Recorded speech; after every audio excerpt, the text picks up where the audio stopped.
Truth, lies, shenanigans. Yes. All right, Gianni, you got a young homeless man that was just killed on a New York subway station. Tell us more. Yes, yes, yes. So sad news. Recently, a man named Jordan Neely, he's a homeless man in New York City. He was murdered on a subway train. Advocates for the homeless are calling for accountability in his murder. So Jordan Neely, who he has been seen on the train previously as a Michael Jackson impersonator and dancing, singing.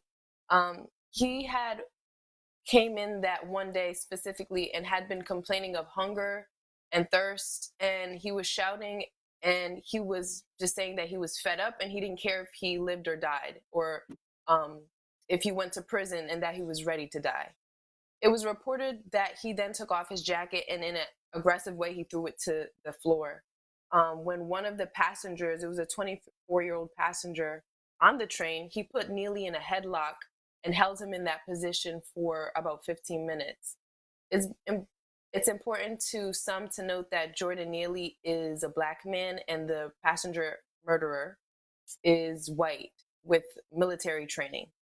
There's been protests inside New York City subways, and advocacy groups are requesting social services for people with mental health issues and calling attention to local policies that they say further neglect homeless people in New York City. So, my question is, in what ways can New York City work towards balancing the need for public safety with the need for supporting their homeless population? Robbie, why don't you start us off? Sure, man. Yeah, so the video just blew me away, Johnny, before I get into this. And the Oh, yeah. killer's name is Daniel Penny. And like you mentioned, he's a 24-year-old Marine veteran. And his response to someone having a really bad day. And I think it's important to note that Jordan Neely's condition worsened when his mother died 2 years ago. That this really was a Right. mental health issue, that he spiraled and was really down on his luck after that. So, when someone in the public's response is to put you in a chokehold, and it's also important to note, Johnny, that he wasn't alone in this because there were other passengers that Yeah. were helping to restrain his legs, his Glad you arms. said that. Yeah. Yeah, so there were other people involved, and there were other people who were just documenting, recording, rather than saying, getting involved and saying, like, what are you doing? Hmm. What are you doing? Yeah. So, that being said, the New York City Department of Homeless Services has a budget of $2.2 billion, and there are nearly 69,000 homeless people living in New York City as of December 2022. Those are the latest stats that I was able to pull. Yeah. And a large population of that homeless sector can often be seen taking shelter in subways and looking for help. And oftentimes, this can lead to really uncomfortable encounters with commuters. That being said, how to fix things. It's provide safe and secure housing, increase access to social services such as mental health, substance abuse recovery, and other social and economic challenges.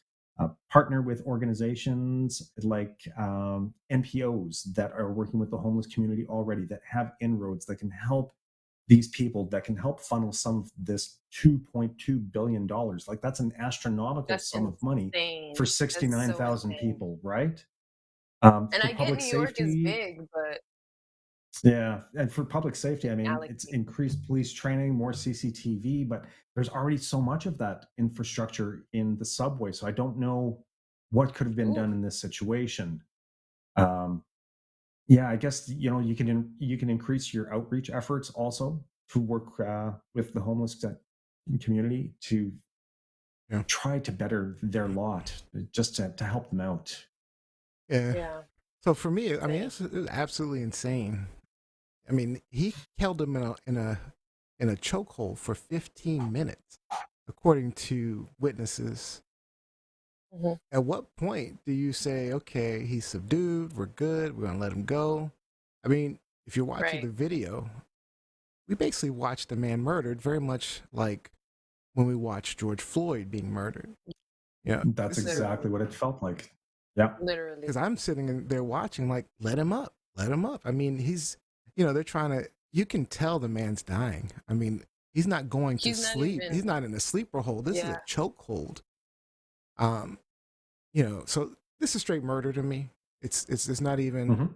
This isn't a consideration of is it murder? Did he kill him? This guy needs to be arrested. He How is he literally. free? I don't Yeah, understand it. he's Right? free. Is this like some real life purge thing going on? Like it Oh my blows my mind God. that he walked. I mean, it doesn't matter that the guy was being annoying, which is basically what they said Neely was doing, was being annoying. He was acting aggressively towards some people, like Gianni was He was saying. acting erratically and aggressively. Yeah, that's what He Sure, the wasn't claim harming is. but anyone. he actually He wasn't he touching didn't anyone. assault anybody. He didn't attack anybody. Nobody was fearing for their life. There was no Right. guns involved, nothing like that. You didn't have to subdue someone attacking someone. He was just Right. Nope. being aggressive and annoying to people on the subway. And he's like, I don't care. That is not a reason to kill someone. There's no reason to No, put him into a if you fear for chokehold. your life, if you fear for your life or your well-being, if you feel like you're going to be attacked, sure, you have a right to defend yourself, but that was not the case in this instance. There Robbie, was no threat. Yeah. yeah. You There mentioned was no Robbie. You threat. mentioned his mom, but I want to go a little more into it because, Mhm. because I don't think our audience may or may not know. But Yeah, they Neely, don't. when he was 14, his mother, Christine Neely, was killed in their home, and her body had been stuffed inside a suitcase and left on the Hudson Parkway in New York. Yeah. And it was her boyfriend, Sean Sutherland. He was convicted. And Neely, at 18, had to testify. Mm. And Jordan said in court that he tried to say goodbye to his mother before he left for school, but the boyfriend refused to let him into the bedroom. And he later learned his mother had been killed the night before, and the boyfriend ended up Wow. dumping her body while he was at school. And he ended up being sentenced to 30 years in prison for the crime. But Neely, kind of blamed himself because he didn't go in to check on her. He didn't say goodbye before he left. And That's so sad. according to the reports of his family, as the years progressed, his mental health kind of deteriorated. So for me, this is definitely a mental health issue. And it's not the police this time, but it may well. I mean, this is a vigilante just like any other. I mean, it just, Who is this guy? Came out of nowhere. it's so unfortunate. This guy should not be dead. And like you said, the people around No. him, what were you thinking when you saw it, Gianni?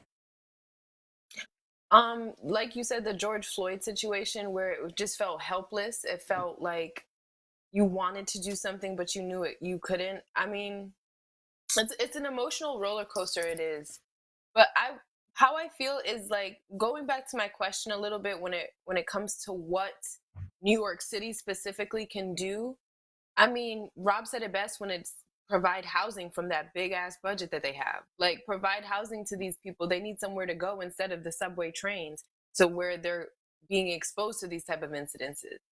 And I feel like too, I know that this is a harder ask, but like people in general just need to have more compassion.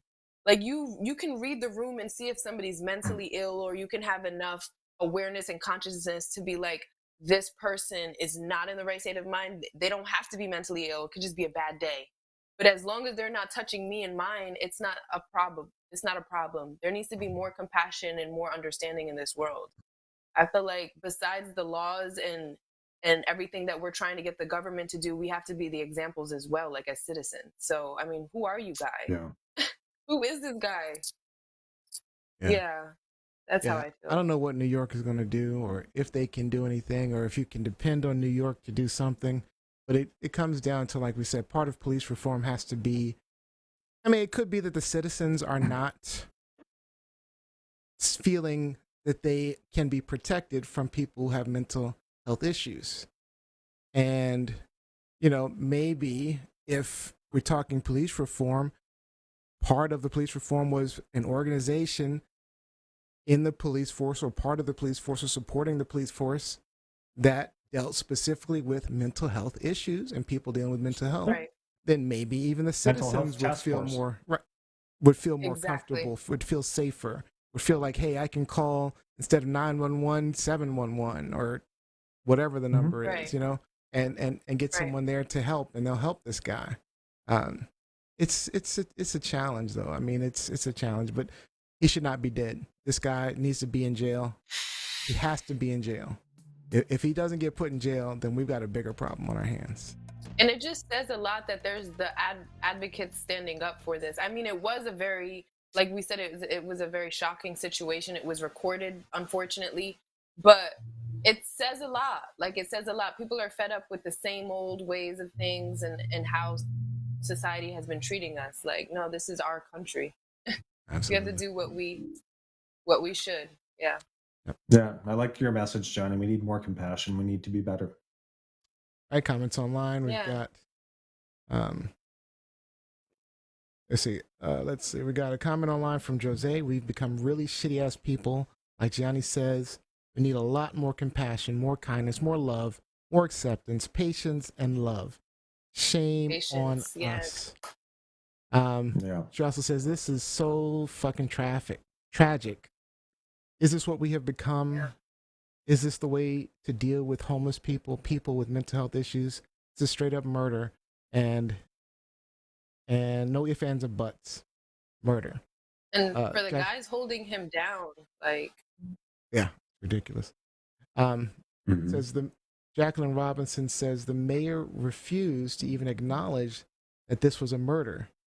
He was angrier with AOC for confirming what the coroner said than he was with the murder itself. Fish rots from the top down. Yeah, because the coroner did rule it a homicide. Yep. Yeah, and I guess AOC just let it out the bag a little bit. Just confirmed that. Yeah. All right. Is this truth, lies, or shenanigans? This is some unfortunate truth. Truth. Yeah. Truth. It's frustrating. Yeah. It's frustrating how you just don't care for others. Just killing with impunity. It's been a horrible week in the U.S. for that. Yeah. Yeah, and in my background, I have Mental Health Awareness Month. It's Mental Health Awareness Month, so nice. I mean, we just have to be aware.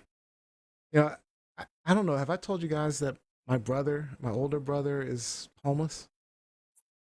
I don't know if you have mentioned I thought I may have mentioned it in the past. I don't remember that. Yeah, my older brother, he's homeless. He had a mental health issue. We've been unable to find him. You know, we've been able to locate him for quite a while now. At least 10 years now, we haven't been able to find him. And that's a long we're worried about him, right? So, of course. Yeah, but I can imagine, this being my brother, and he's just trying to get by. He had a rough childhood. Very rough, sexual abuse and a bunch of other things.